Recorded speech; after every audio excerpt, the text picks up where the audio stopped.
National Security Advisor, NSA, Malam Nuhu Ribadu, yesterday said terrorism had left a profound and painful mark on Nigeria, Africa, and many other parts of the world.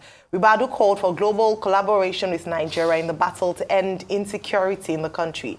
The NSA spoke at the International Day of Remembrance and Tribute to the victims of terrorism and memorial for victims of the August 26, 2011 terror attack at the United Nations House in Abuja. The beta event came as Chief of Army Staff Lieutenant General Taoreed Dagbaja yesterday commissioned multiple projects at Guards Brigade, Nigerian Army, Aguiyi Ironsi Cantonment, Asokoro, Abuja, and United States said it was working with Nigeria and other African countries to address drivers of instability on the continent to avoid its degeneration.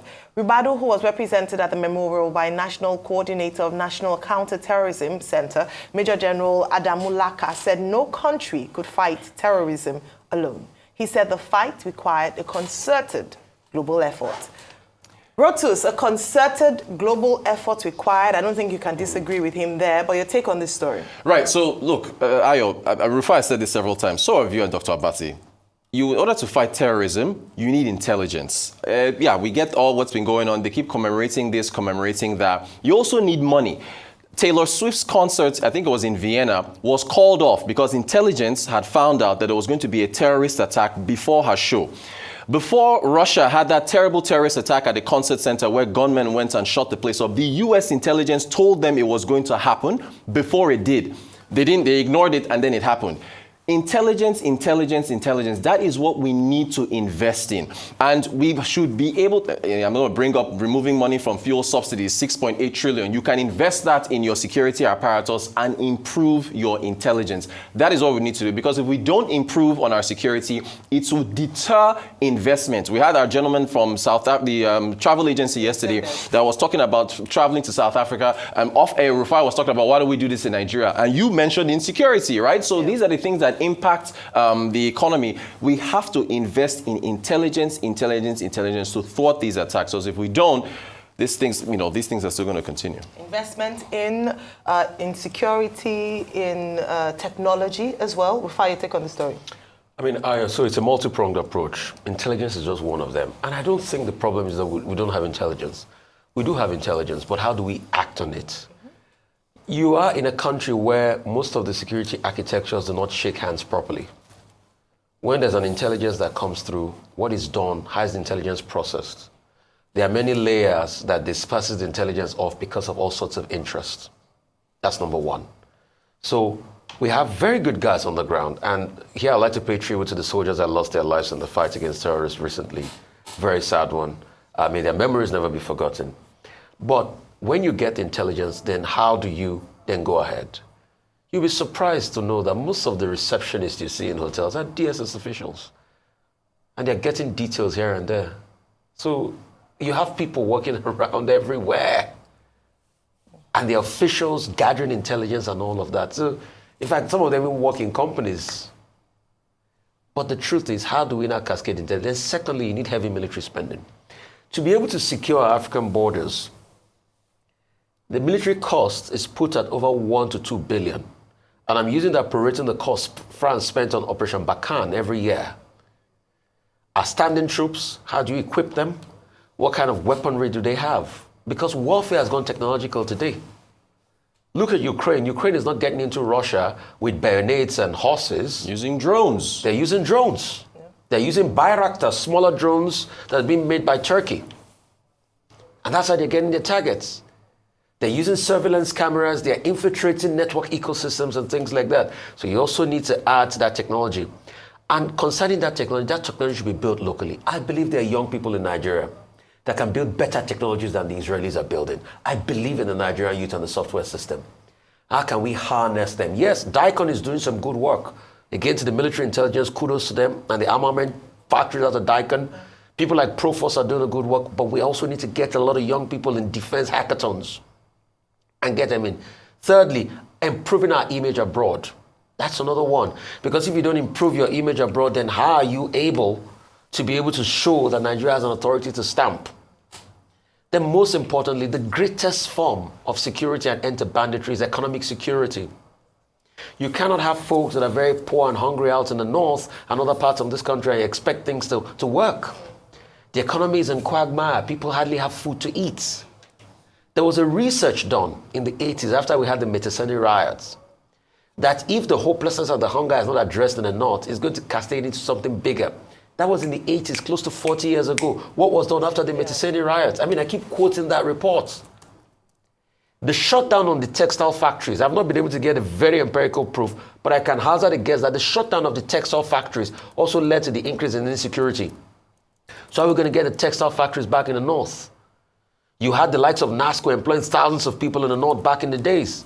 So where are we getting this factory and productivity back? So in case we do, if we do not do all of this, then we'll have people that can easily sway to banditry and all of that. So give the kids job, give them food to eat, give them education. And we also need to look at our cultural systems. In the long run, when you have a system that deprives children from education, then it's going to cause a problem and it's going to be a blowback on the state. So we must encourage kids to go to school because everything feeds into the insecurity architecture in the country. But most importantly, the commander-in-chief and his willingness to call a spade and stand for justice. The last part of this fighting insecurity and banditry is the rule of law. Till today, the people that their names were mentioned out of Dubai, they were terrorist financiers, what has been done to them?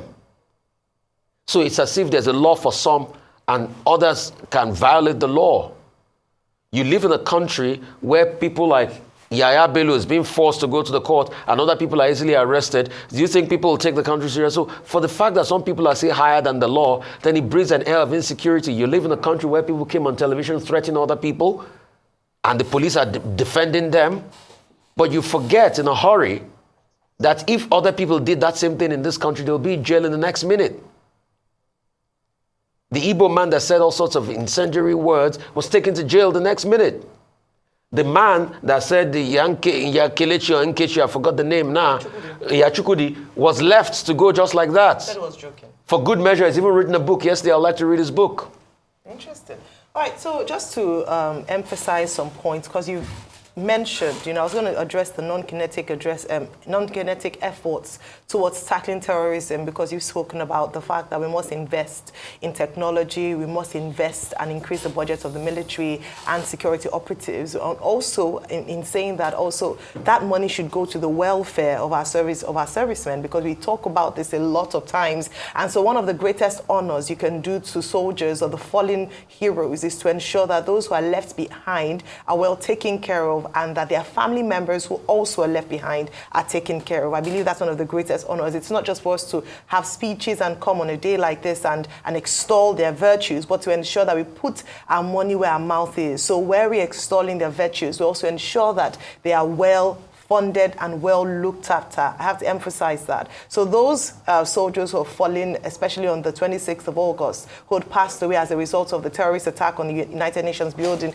in Abuja, what is the fate of their family members? Are they being looked after? We've heard cases of widows or family members of fallen heroes or fallen soldiers who are asked to leave the barracks without notice and are thrown, are left in a very bad state. And so this is an opportunity to advocate for them, that when we hold conferences like this, meetings like this, there must be a show of actions towards the family members of those who are left behind. Now, going away from that, let me talk about the non-kinetic part of things, because I believe that, as you mentioned, Rufai, one of the strongest ways to fight terrorism is to deal with the drivers of terrorism. If you don't deal with it, then what we'll be doing is that we're being reactive as opposed to being proactive. So what are some of the drivers as we noticed? I recall, following the 7/7 terrorist bombing in the United Kingdom, beyond the strong stance and the anti-terrorism bill, what was also a lot of money also went into community activation and community projects, especially targeting areas where members of the Black and minority ethnic groups gathered around, because a number of people saw that these were people who were influenced, especially those from the Middle East, by forces there to carry out attacks, aside from the intelligence they gathered. By the way, intelligence is not just gathered for information. Intelligence is supposed to be gathered to be used to either prevent the action from taking place or to minimize the action. I say this because, and I'll come back to my talk on community action. I say this because let's take a case in point, what happened with the recent protests. We had news prior to the time that the security operatives had received intelligence about a possible hijack of this protest. What one would think is that there would be efforts made to mitigate these, actions or perhaps these plans by hijackers. That's what intelligence is supposed to do. That's what a risk assessment is supposed to do, not just to be aware of or to announce the risk, but to actually arrange ways or find solutions to be able to address or mitigate. Unfortunately, what we see again and again is that we have these big announcements and the things still happen. So what is the point of intelligence? And so the issue is not the amount of money spent or the technical expertise on intelligence. It's available. We have partnerships with international organizations. We have partnerships with the United States of America, with the United Kingdom. They train our personnel. We have strong intelligence.